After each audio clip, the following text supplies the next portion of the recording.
Hey, Superstars, Polly here, and today we're going to talk about a fun subject, crystals and stones. So, this is for like I consider myself a modern everyday hippie, so I'm just going to share with you how I utilize stones and what they are for me.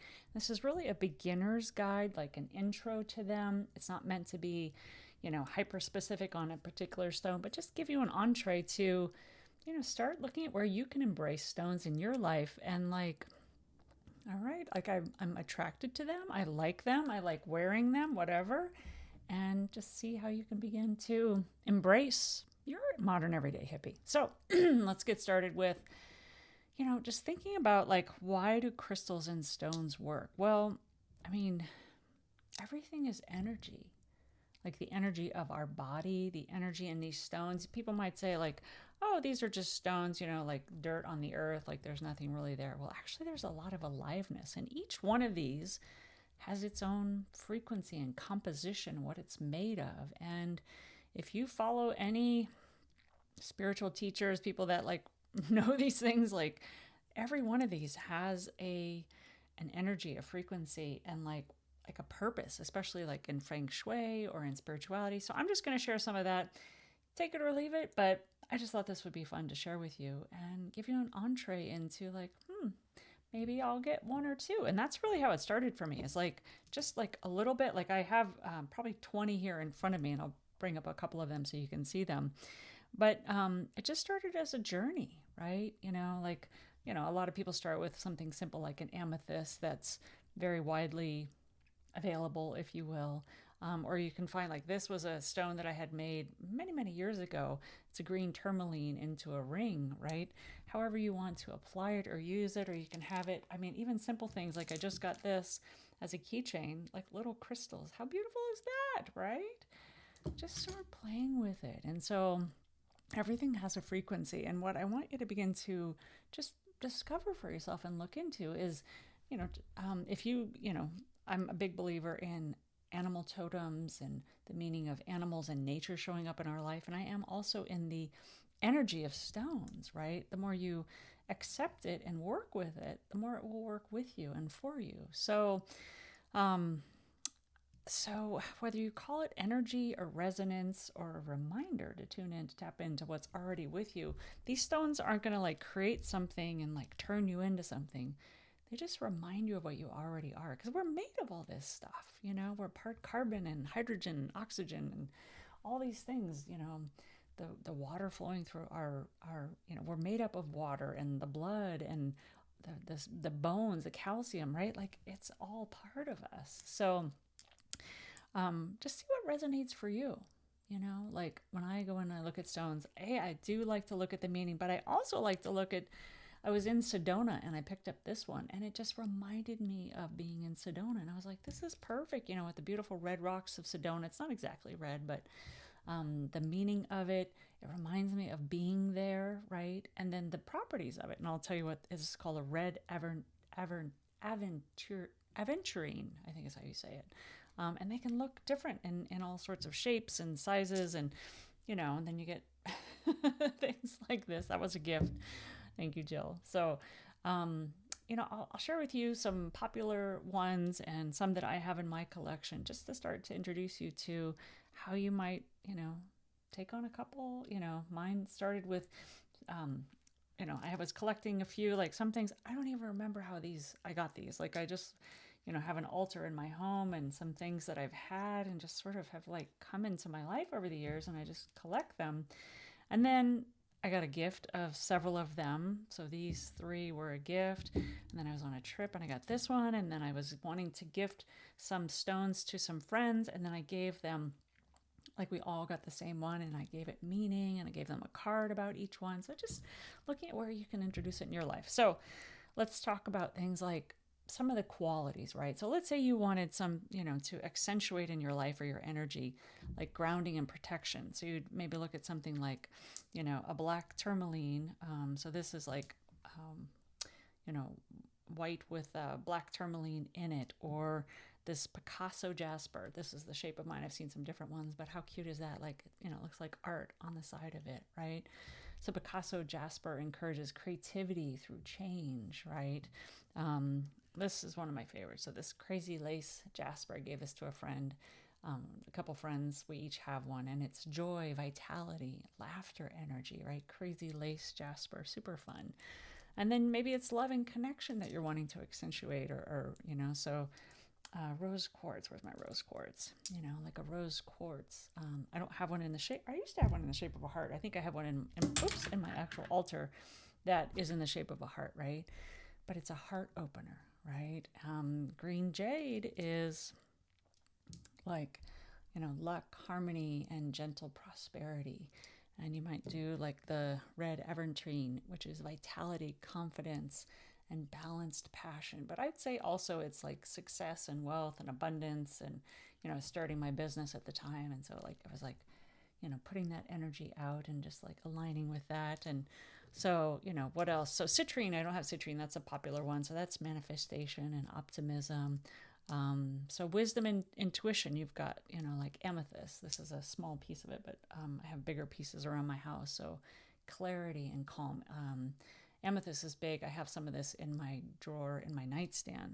It's like a calming energy next to my bed.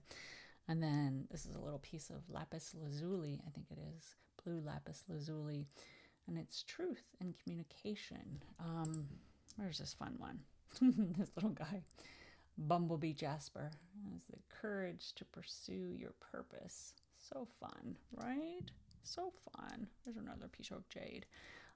White feldspar. So that's like this guy, like these guys. Awareness and insight and lightness of being. So just wanted to just share some of those with you. Another, lots of jaspers can come.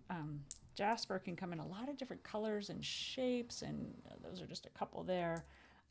All sorts of anything I think that just like has like a marbly to it, I think is a jasper. I'm not totally sure.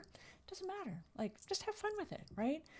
Start small. Like whether you're in like a mystical store or a rock store or anything like that, just choose a couple of stones that feel good. Like some of these are just pretty. Like I like just looking at them. Like when I saw this one, I was like, I just want to put that out. Like it totally looks like it reminds me of the rocks in Sedona. It's absolutely gorgeous, right? And create a ritual, So for me, how I use them, so I have a couple of these little bags. So I actually like take these with me. I'll travel with them, whether I'm going on a trip or, sometimes I'll I'll grab a couple and I'll put them in my pocket. Sometimes I'll put them on my computer if I have a meeting or something I'm up to that day, like wherever, put them by your nightstand, just holding them in your hand. Like sometimes I'll just have them in my hand when I'm on a phone call with somebody. I'm just like, sort of channeling the energy of these stones, right? It's like when you wear something, right? Like underlying, people don't even realize like what's touching our skin is actually we're magnetically and taking in that vibration and that frequency. So just recognizing stones have meaning, and you can always choose what the meaning is for you. Like, there's online guides and books on all these stones and crystals that go back way, way, way back in time. Take it or leave it. Make it up. Make it up. Be like, this stone means this to me.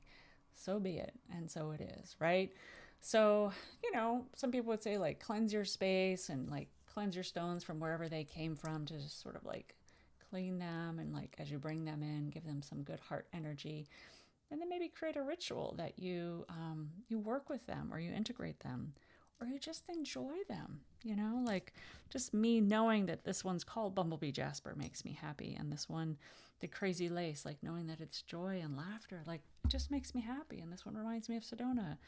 I don't know all of them, right? And that's okay. You don't have to. So they're not magical fix-alls, or, they're not going to like, I don't know. Some people would definitely say, these are smaller pieces, but if you have bigger pieces, like I've seen amethyst like the size of my leg in some stores, and it's like, holy smokes, that is going to have some relaxing calm. And then I've seen like salt stone lights and things. I don't know, I would say all these crystals, all these stones, they amplify what's already inside of you, right? Like you're just tuning into that frequency inside of you that these stones are a match to, right? So I think it's fun to discover what other people attribute, mystics or not scholars, but poets and spiritual shamans have discovered. What have they, from the studying of these, what's been handed down? And you don't have to live with that. You can make it up, right? So you're not giving your power over to them. You're just using it to, help you remember who you are. So for me, it's about having them around, remembering them, enjoying them, appreciating them. I love going on hunts for new ones, not like I want like a whole pile of them, but and this one, the pyramid, this was a gift. Pyrite is fool's gold, right? And it has, powers and attributes, but then the pyramid shape also magnifies the power and intensity of it. And I can just feel it, like being around this one versus something that's a little more soft and rounded, if you will. That energy, that power is driven up through the shape of the pyramid and the weight of this damn thing. It's crazy. So I encourage you to just start small. If you find a stone or a rock, I started just, like I have also pieces in my, let's say, collection that are just pieces that I have found out hiking, right? Start with rocks that you're attracted to, or stones or shells, and then, maybe pick up, one or two here or there, and create a little space in your home. Create a rock garden. If you start to collect too many, put them out in your yard, start to study feng shui even, which is a beautiful practice, and how you can incorporate them and put them in places in your home or places in your room to accentuate the energy or draw in the energy that you want that aligns with that room. If you get really into it, feng shui is really fun as well. So just get started. Join me, if you're interested, if this video has caught your attention and you look at these and you go, what the heck? I think I want to check some of this out. You can get them online at Etsy. There's probably rock stores near your home, and just get started. Pick something that, you're attracted to and lights you up, and give it some meaning, and then have it around and see how it begins to accentuate what you're up to. I don't know that there's any wrong stone even. All the stones I've ever seen, whether they have healing properties, they have spiritual properties, they help you align, they help you relax, they help you build manifestation, they remind you to be joyful, they attract good luck into your life, whatever. I don't know if there's, or you just appreciate a piece of jewelry with it, right? Just allow yourself to be called in by a stone, be enticed into the world of stones and crystals, and enjoy the process. I hope this has been helpful to you. Would love to hear your comments. What's your favorite stone? Or what have you seen here? You're like, what's that? And how do I get that? And get yourself started in the stones and crystals world. And if it lights you up like it does me, then let me know below. Cheers.